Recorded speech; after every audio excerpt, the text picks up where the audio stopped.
Hello, good morning and a very warm welcome to Sky News Breakfast. Now, with one day to go until Christmas, rail passengers have been advised to travel only if necessary, as a fresh rail strike means that train services will finish by around 3 p.m. Workers from the RMT union are walking out again in a long-running dispute over pay and conditions. And there are fears that the disruption could have a knock-on effect on the roads. The AA has issued an amber traffic warning, with 17 million drivers expected to join the annual Christmas getaway. We did a survey and found that a third of people who would normally take the rail are now going to go by car. And we know the roads are busy already. We've seen car rental companies, some of them, particularly in London, the southeast, have got no cars left. And there'll be a combination of people getting away today, but also 20% still say they're going to be doing shopping. Well, let's take a look at how things are doing so far this morning. Sky's Sabah Chowdhury is at King's Cross train station, while Aisha Zahid is surveying the traffic from above the M25. So morning to both of you. Sabah, to you first of all, how's it looking there at the station?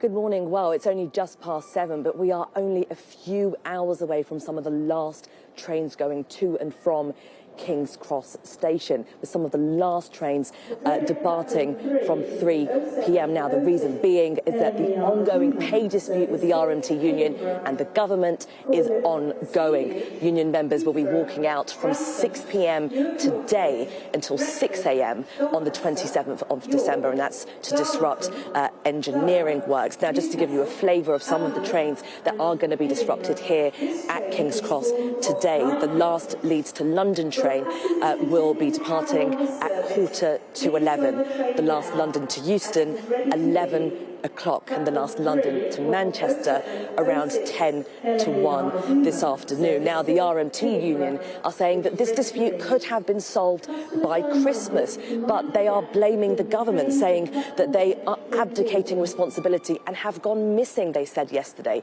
They could have come to the negotiating table. They could have set more dates to come to the negotiating table, but they have failed to do so, and they are not meeting their requirements. Meanwhile, the government are saying that they have acted fairly and responsibly.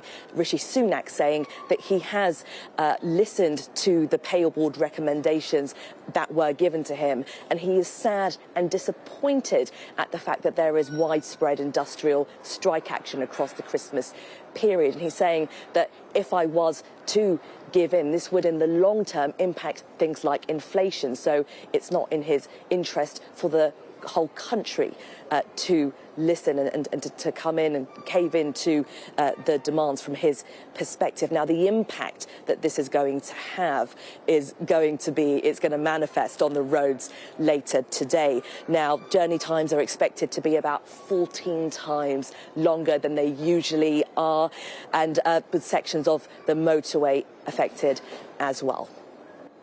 Sabah, thank you. And those rail strikes, there are concerns that they could have an impact on the roads as well. Aisha Zahid, you're there looking out over the M25. How's it looking at the moment? Well, everything seems fine at the moment, but no doubt that will change later on this morning. It's expected to be the second busiest day of the Christmas period on the road today. Around 16.6 million people expected to make journeys, according to the AAA. That's slightly down from yesterday, when around 16.9 million journeys were made. But as Sabah said, it's going to be impacted by the rail strikes. The AA say about a third of people who would have usually used the rails to get to their destinations will now be taking to the road. And of course, that's going to be emphasised by the fact that services where they are running today are limited. Lots of areas aren't covered at all, and services will be ending much earlier, around 3 p.m.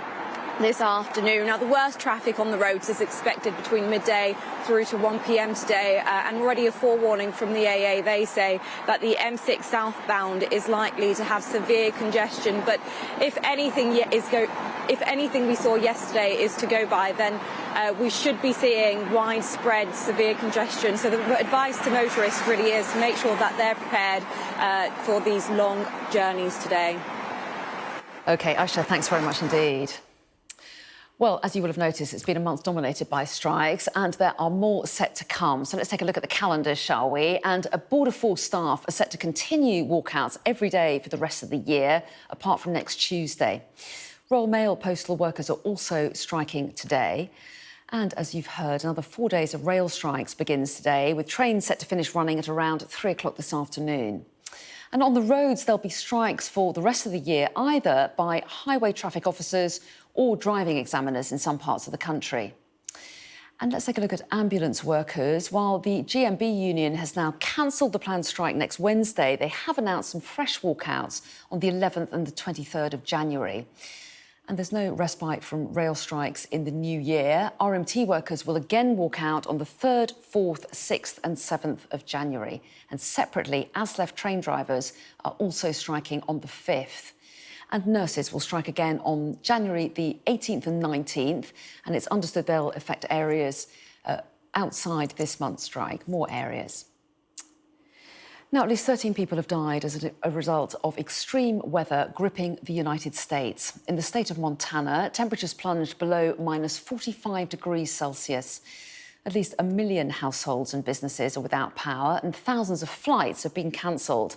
It's been caused in part by a weather phenomenon known as a bomb cyclone. A bomb cyclone is a storm that intensifies very rapidly. They form when warm and cold air masses collide with the warm air rising fast through the atmosphere. And this triggers a sudden drop in atmospheric pressure, which draws cooler air in to fill the gap. And as long as the warm air continues to rise, pressure will continue to drop, drawing in more cold air underneath. In this case, that cold air is being drawn down from the Arctic. And as you can see here, that's bringing freezing conditions, usually seen only in northern Canada, down across much of the United States. Well, millions of people are now facing temperatures as low as minus 40 degrees Celsius, with the freezing conditions stretching as far south as Florida or the border with Mexico. Our US correspondent James Matthews reports. Meteorologists are calling it a once-in-a-generation weather event. It's complicating the once-in-a-year festivities, to say the least. A pre-Christmas mass mobilisation has been stalled by high winds, heavy snowfall and flooding in freezing temperatures. A number of cities have declared states of emergency, including New York. I called it a kitchen sink storm because it is throwing everything at us but the kitchen sink. We've had ice, flooding, snow, freezing temperatures, and everything that Mother Nature could wallop at us this weekend. The Arctic blast has forced the cancellation of several thousand flights and counting. Travel chaos is reflected on the roads too, in whiteout conditions. Around 50 vehicles were involved in a number of crashes here on Interstate 80, the Ohio Turnpike. More than 200 million people are under some form of weather advisory. That's 60% of the US population. Struck by the phenomenon dubbed a bomb cyclone. The storm intensifies really quickly. You can get very damaging winds, and then the winds over the water can move water around. So you get huge waves, storm surge, coastal flooding. It can be pretty terrible. The severe cold brings disruption, but also danger to life. There have been several deaths. In Houston, Texas, a homeless man in a wheelchair fell into a fire pit. He was found dead by firefighters called to the scene. More than 1 million people have had their power cut off as the storm battles through North America before Christmas. It's dangerously cold. I mean, I would advise anyone, if you don't have to be out, don't go out. And if you do go out, well, you need to bundle up. There is no right time for conditions like these. It's certainly not right now. James Matthews, Sky News in Washington. The Sun newspaper has issued an apology over Jeremy Clarkson's column about the Duchess of Sussex. The newspaper says it regrets the publication and is sincerely sorry for the column, in which Mr Clarkson described how much he hated Meghan Markle. The piece became the most complained about ever, with the press regulator IPSO receiving more than 20,800 complaints as of 5 p.m. on Tuesday. Writing on Twitter, Mr Clarkson said he was horrified to have caused so much hurt following the backlash and that he would be more careful in future. Photograph has been released of King Charles recording his first Christmas message as monarch. The King is expected to pay tribute to his mother, the late Queen Elizabeth, during the address, which was recorded 10 days ago at St George's Chapel in Windsor Castle. Now then, let's get more on our top story this morning. The latest wave of strikes that are getting underway today, with RMT rail workers starting the first of 4 days of industrial action. Well, let's get some reaction now. I'm joined by Norman Baker, a former Liberal Democrat MP and now the Director of External Affairs at the Campaign for Better Transport. Norman Baker, a very good morning to you. Morning. So the RMT resuming their strike later on today. Do you back their decision to walk out again? Well, I'm here for the Campaign for Better Transport, and we're not taking sides in that sense for the government or for the unions. What I would say is that we're determined to try to get people back on trains as soon as possible, and therefore we urge both the government and the unions to come to an agreement that enables railway workers to get a decent pay increase and to enable passengers to get back on trains. Well, yes, and I'll talk to you a little bit more about what that could involve. But first of all, what do you make of the timing of this latest strike? Christmas Eve, of course, I think the walkout's from 6 o'clock tonight, but it's going to affect trains much earlier in the day. Do you think that's regrettable? Well, obviously, anything which interferes with people's movement is regrettable, and particularly at this time of year when people are seeking to join up with friends and family, and perhaps after a couple of years of COVID, haven't had the normal Christmas exchanges which traditionally would have taken place. And of course, it's up to the unions when they call action. But I would say that just objectively, I think it was a public relations mistake for them to call action on Christmas Eve when it just alienates the public. The public's been quite supportive of the rail workers. But calling a strike on Christmas Eve is not actually a great move, in my view. Do you think public opinion is shifting? Well, I think it's shifting for as far as the date's concerned. But clearly, the public probably think of playing on both your houses. What they're seeing is some intransigence on both sides, I think. And the shape of any deal really is quite clear. It's been quite clear from day one, which is that you reform some of the outdated terms and conditions under which rail workers are employed, which I think even the unions themselves will accept need to be modernised. And in return for that, the money released genuinely from efficiency savings is used to give a decent pay rise. But it's not sensible of the government to try to bounce the unions into accepting, for example, driver-only operation at the last minute in negotiations, which is what I understood took place. Irrespective of the values of that particular initiative, you can't simply bounce that in at the last minute. It's almost as if they didn't want an agreement. Meanwhile, the RMT union is accusing ministers of going missing. They say they haven't had any meaningful talks since last week. What do you think the government should do now?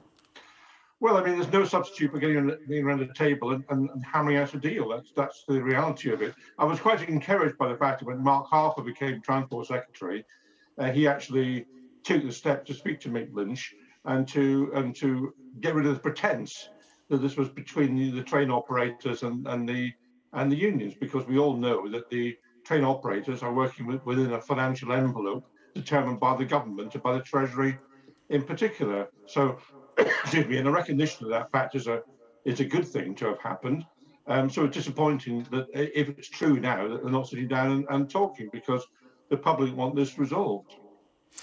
And yes, and yet the government would argue there's not much money at the moment, times are tough, and also they say that any pay rises that match inflation or bust through inflation are going to themselves be inflationary, and their main task at the moment is trying to keep inflation under control because it makes everybody poorer.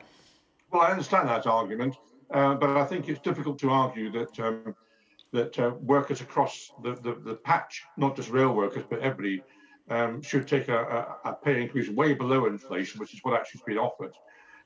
That's a very difficult thing to stomach. And if you look at some of the workers, not the rail workers necessarily, but the nurses, they've actually had effectively a real pay cut over the last 10, 12 years. So it's a difficult situation. I understand the pressure from the to avoid inflation, but I think there's got to be some halfway house, and the improvement in productivity that can come around from improving terms and conditions on the railways does release genuine money to enable a pay increase to be afforded, and that's got to be the way forward. We can't go on indefinitely with the situation, and it's quite clear that if the government's going to stick to this line, the unions will stick to strike action. And as far as we're concerned at the Campaign for Better Transport, we don't think that's a good outcome. We promote public transport. That's what we do. We think public transport is good for the environment, good for the economy, and good for social cohesion. And we're not having that now. And your report about the number of extra cars on the road doesn't simply mean more misery for drivers, more congestion, which it will do. It also means more carbon emissions. This is not a good outcome. A quick thought on rail fares before I let you go. We got the announcement that fares in England will rise by up to 5.9% in March. The government says this is one of their biggest interventions, keeping the cost of travelling, the rises below the rate of inflation. Do you welcome that? Do you feel that they've pitched it about right? Well, I wouldn't say pitched it about right, because if you compare rail fares with, say, fuel duty for motorists, or indeed as passenger duty for air travellers, what we've seen is the government freezing fuel duty over 12 years and cutting it last spring, cutting airport duty for passengers on planes, both of which are polluting forms of transport, at the same time as rail fares and bus fares are increasing. That doesn't make any sense, not least of all the government's net zero strategy. Having said that, Mark Harper has broken the link between the inflation rate at last July, which is when it's normally determined, and the increase in fares. It could have been a lot worse. Let's be frank about it. It could have been 11%, but it's not that. But it's still going to be a huge increase for rail passengers at a time when they're seeing pretty ropey services.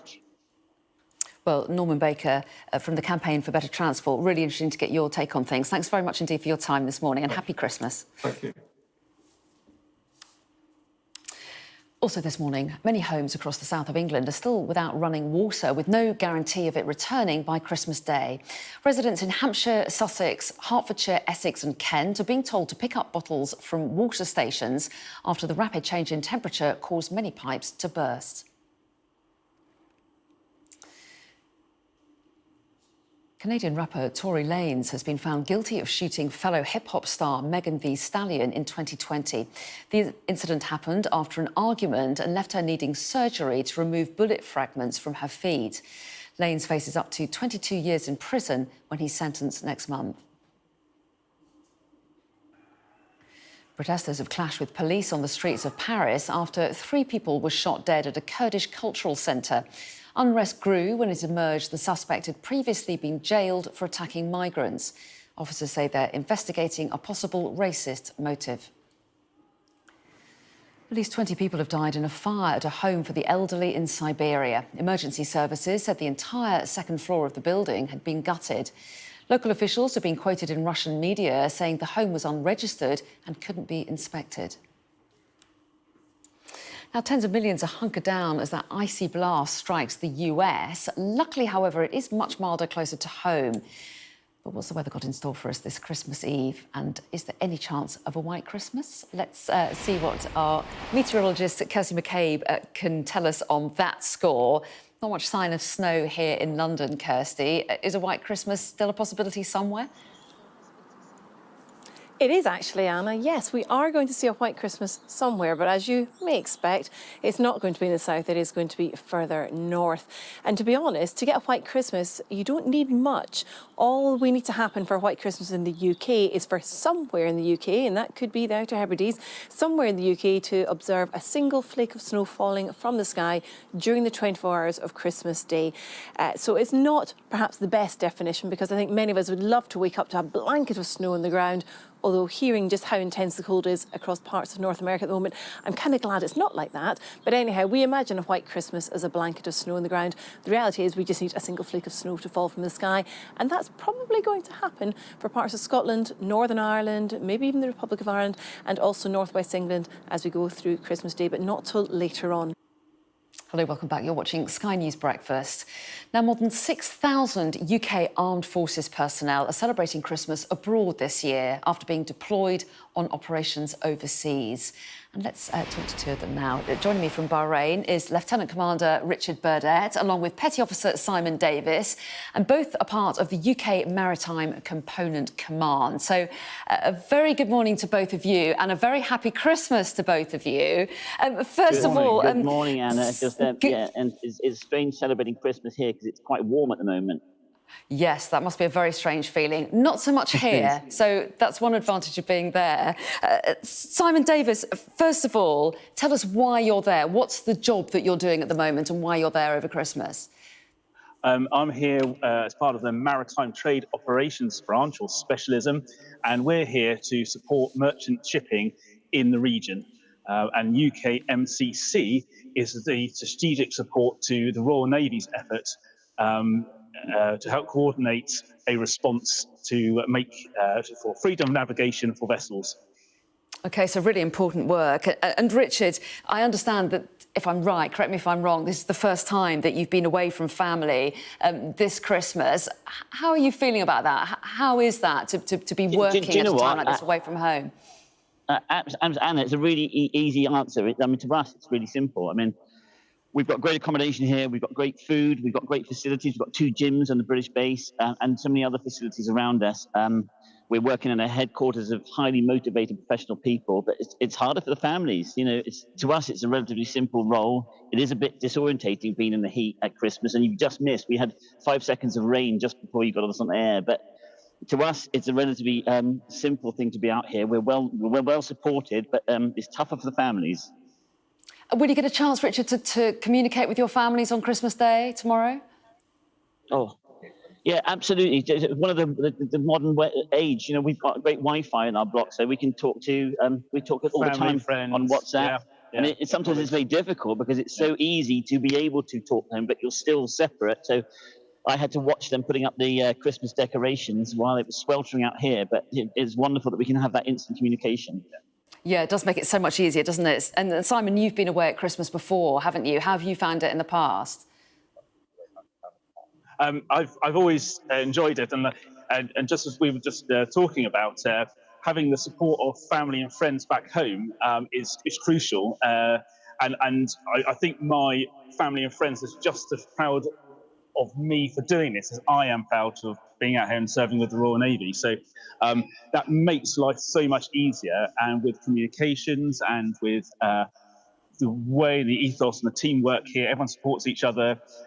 So those people who have family and children at home especially, we all get round and support each other through this time, and we'll have a great time, and we're able to still interact with our family and friends, which is so important. Well, yeah, and we're looking at some pictures now of some servicemen looking very festive indeed. Tell us a little bit about how you get to celebrate while you're there. How will you mark Christmas?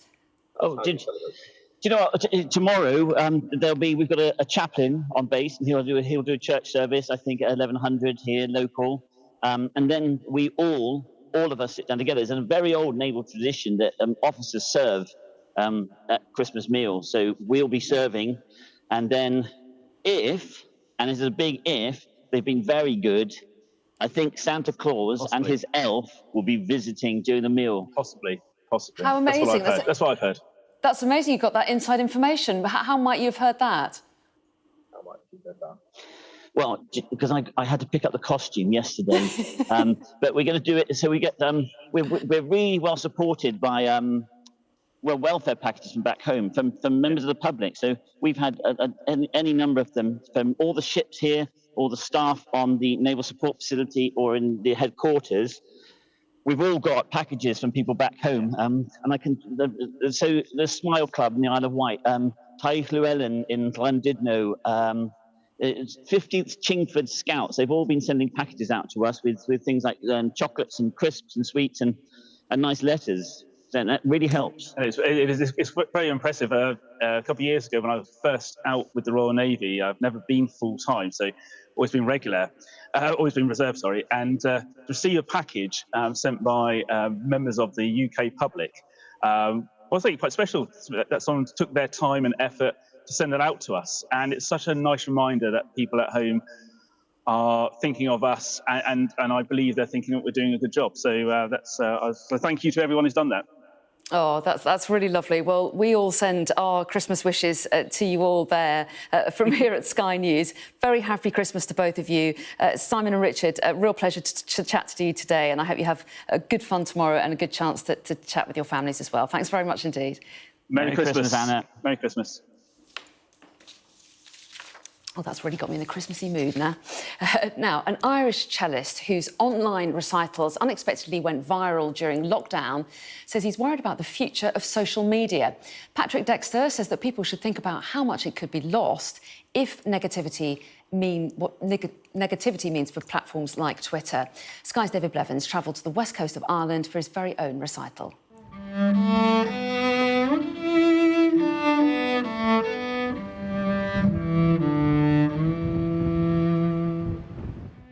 When Ireland locked down, Patrick Dexter tuned up and ventured onto social media. I was a school teacher, so I played to my classroom of primary school children, and now playing to millions of people online. His recitals from the West Coast turned him into a global sensation. What was it they connected with? The music, the landscape, your beautiful dog, or just the freedom of this place during lockdown as well? Yeah, there's a certain visceral impact that the west of Ireland has on you. I mean, you can feel it now in this wild weather we're having. And I think that mixed with the sound of the cello and instrumental music in general, just the way that it touches your soul and reaches into you and asks for you to add something to it. It doesn't tell you what to think with words, it sort of suggests a feeling.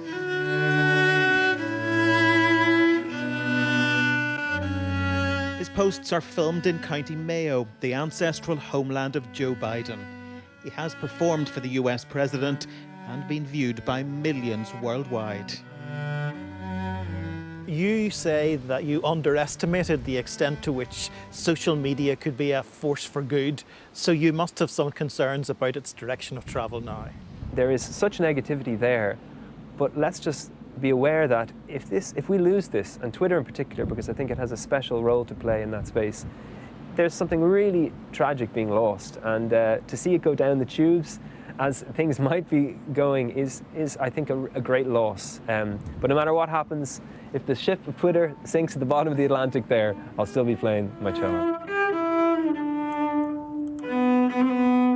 Most of Patrick's fans from around the world engage with him on social media, but the postman did deliver one letter here from Canada, simply addressed to the cellist who plays outside his cottage in Mayo. His debut album, entitled Solace, was the best-selling of its genre. Music in this magical location, having introduced a whole new audience to the cello. David Blevins, Sky News at Newport in County Mayo. Now, time now to take you through the morning papers with the UK editor of The Big Issue, Paul McNamee, and the former editor of the Daily Star, Dawn Neeson. Welcome back to both of you. Hope you got a few presents wrapped between now and when I last spoke to you, last hour. Good work. So let's kick off. We've looked at some of the front pages in the last hour. This hour we're delving inside, aren't we, Dawn? And you've picked out a story inside today's Daily Mail, which is reflecting on how the Border Force strike went yesterday at those airports where workers walked out. Absolutely, you've been covering it this morning, Anna. That it's a strike advent calendar, isn't it? Every day there's several strikes going on. This is the Border Force one, where 1,000 passport staff have walked out of Gatwick, Heathrow, Birmingham, Cardiff, Glasgow, and Manchester. And as is always these days, our wonderful armed forces were brought in to help out. And incredibly, the airports are working more efficiently than they normally do. And lots of people have been putting on social media about they were expecting hell getting through the airports, but it was much more efficient and quicker than usual. And 250,000 travellers are estimated at the affected airports today, I think, alone. And every day there's going to be disruption by Border Force until the end of the year, with the exception of the 27th of December. Not quite sure what's happening there. But, you had a brilliant interview just now, Anna, with those two lovely officers out in Bahrain. And I just want to wish everyone serving in our armed forces personnel a very Merry Christmas, because they work incredibly hard. They've been roped in to cover most of the strikes. Many of them are very poorly paid themselves. They work selflessly. They're not allowed to strike by law, obviously. And they do so much for us. And, you know, they're covering jobs where people are better paid than they are. So fair play to everyone who is working this Christmas, filling the gaps that the strikes have caused. But it's obviously not just the airports, Anna. It's planes, trains, automobiles. The only thing I think might be making it through, Anna, are the Ranger. I think they're quite safe. Yeah, I'm not worried about them. I feel very confident, very after my many Christmases. So far, so good on that score.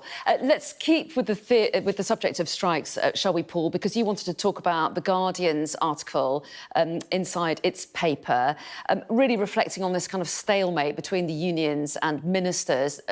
Neither side appear to be budging. How's The Guardian covering this? Well, when you say neither side appear to be budging, I mean, Mick Lynch, who's clearly the most prominent of the union leaders of the men and women representing their members, he has repeatedly said he's ready to talk to government to try and bring an end to the real strikes. But he has said here that the government ministers have gone missing, which is making the situation worse. And he is not alone. And I think what this story gets to, because there's so many unions involved, as Dawn has mentioned, whether it's the GMB, the RCN, PCS, who are looking after the border force, there appears to be an ideological battle going on now between government, who, whether it's because they don't want to or they can't negotiate, they don't have the wherewithal, or the people in government because of all the chaos that there's been around government, they don't want to engage, and unions who want to represent so many thousands of people. This isn't just one or two. This isn't just a couple of people asking for a pay rise. It's about the future of service across Britain for all of us for a number of years. And when we have these two forces butting together, it leaves the rest of us stuck. You know, the trains are going to stop at 3 today. There's problems at the airport, and while Dawn says the army have stepped in and helped, that's fine, but that is hardly a long-term solution. So we have this position, and I think it is incumbent on the government to lead. And at present, they are simply not leading, and they are allowing us to blame those who they claim are being offered all sorts of perks and extra money. And there's no end in sight. Everything suggests that it could get worse in January. I don't want to spoil Christmas, but that is the reality that we're facing. Yeah, and Paul, very briefly then, what do you make of the government saying we haven't got very much money and we're worried that any pay rises that match inflation or go beyond matching inflation are inflationary themselves, and that will affect everybody? What do you make of that then? Well, there are already some unions. The GMB have said, well, come to us. If you make an offer that is not quite at inflation, we will talk about it. So there are unions who are saying, if that is the case, come to us. But also it's wider than that. It's terms and conditions. It's not just money in the moment. It's how people can live in the future. OK, well, as you say, we've just got to sit back and see what happens on this, haven't we, with all those strikes, as you say, across the calendar for the time being. Let's move on to the front page of the Daily Mail, shall we, Dawn? You wanted to talk about their headline there. NHS, they say, wasting millions on woke non-jobs. This is the perfect Daily Mail headline, isn't it, Anna? They have done an investigation into how much money is wasted, in inverted commas, by the NHS on non-medical jobs. This includes jobs like our diversity officers, a director of lived experience. I'm not entirely sure what that is, but they are being paid £115,000 a year, while nursing staff, as we know, are taking industrial action. And I think the ones, as Paul was discussing, there's many of them, but I think the one strike that really does have public support is the NHS, the nursing staff being on strike. But when nursing entry level can be as low as £23,000, and you've got a director of lived experience again on 115, and the Mail have investigated, and it's like £40 million a year on 112 equality, diversity and inclusion. That's enough, Anna, for 1,200 nurses or 1.3 million GP appointments. Now, 7.2 million people are currently on the NHS waiting list. That's not a situation that's going to improve.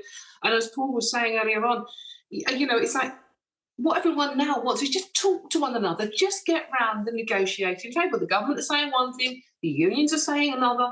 Meanwhile, everybody out here is going, please, just can we sort the situation out?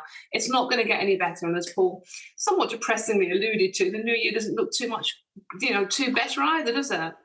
OK, let's move on to the next one. Paul, you have picked out a story in the Express about banks shutting down. I feel I'm a merchant of doom here with every story I'm looking at. Yeah, this is a story that the Express have picked up from Which, and they've run some numbers. Over the last 8 years, 5,000 bank branches have closed across Britain, and there's another 200 bank branches and building societies that look like they're going to shut next year. And it's a warning, really, because there are still people who rely on cash. There's an awful lot of industry, an awful lot of work that is cash business. I work on one big issue, vendors, although half of them now accept cashless payments, and we're trying to help get more to do that. An awful lot of our vendors do rely on cash.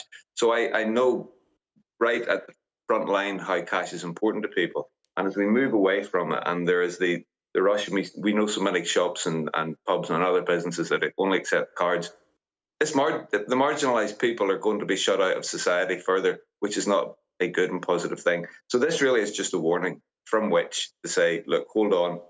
We need to think and consider other people and what we can do about it. The other side of it, of course, is the high street. As these places are hollowed out and there's less reason for people maybe to go to the high street, it makes it more difficult for high streets, which are suffering desperately, to come back. And I'll stop now because everything I say seems to be about a bleak future. I'm sure there are some positive things. I'm sure there are some positive things. There's just one word on my list here, Dawn, for the next thing, and it's champagne. That sounds pretty positive. To explain the story, it's inside the Telegraph, isn't it? We haven't got very long. I have to do it quite briefly, I'm afraid. Champagne. Okay, so this is the French getting somewhat snobby about our the sparkling wine industry in the UK. Some champagne houses have brought up parts of the southeast, saying the soil is now good for producing champagne grapes, so we can start our own champagne industry. But the big boss of Moet, Veuve and Dom Perignon, I can pronounce these names, has said, no, it's not happening, your soil isn't good enough, and the only place to produce decent champagne is France. There you go. So it wasn't that positive, really, was it? Anyway, made us all think a little bit about champagne. I'm trying. You are trying. We've got another go to find a few Christmassy stories as well, but thanks very much indeed for the moment. I'll see you in the next hour. And we've got all the top stories coming up next, of course, here on Sky News Breakfast, so don't go away.